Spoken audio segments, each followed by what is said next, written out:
This is not an ordinary funeral. There are no tears here.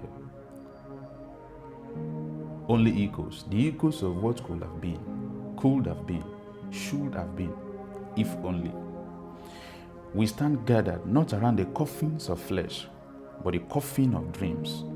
Not to bury a person, but to mourn potential, wasted, ignored, postponed, until it expired quietly in the corner of comfort. Look closely.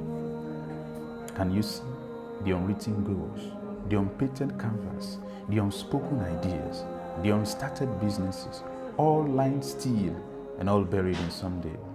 The graveyard, the wealthiest place on earth, richer than the oil field and all diamond mines, because here lies the blueprint of cities that were never built, and here lies the cure that were never made its way past someone's mind, and here lie the thousand what ifs and million it may, and over every tombstone is an epitaph that reads, here lies what might have been.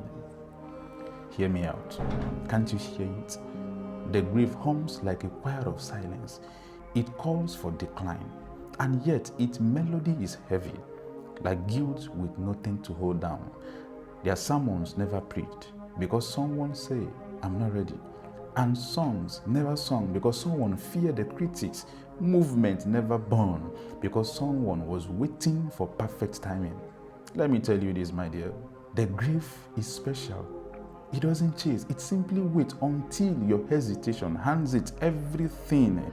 And you think time is loyal, but time is a thief in disguise. It steals slowly while whispering, nothing is happening. And tomorrow becomes next week. And next week becomes next year.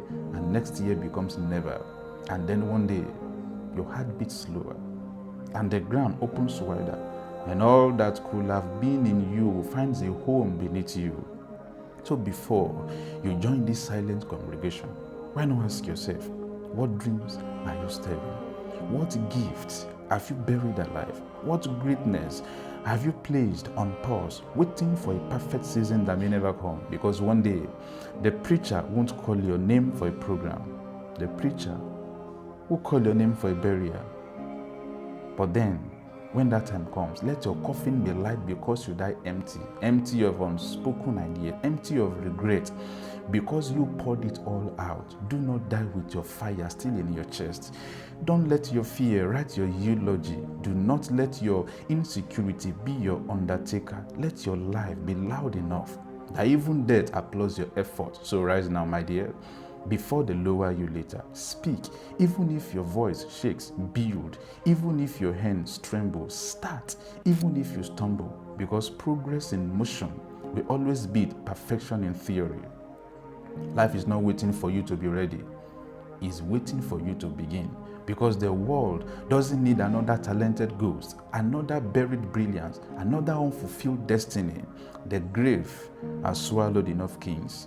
It has dined on enough geniuses. It has feasted on enough almost. Let it not feast on you, my dear. Therefore today, we bury not man with a message. We bury not a name but a warning.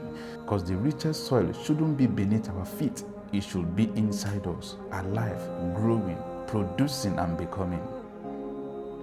When you finally meet the grave, let it sigh and say, I am hungry, for there is nothing left to take. Because you live full, you die empty, and you gave the world everything you ever carried. But tell me, if death called you tonight, will you be leaving this world empty or taking your greatness to the grave? Think about it.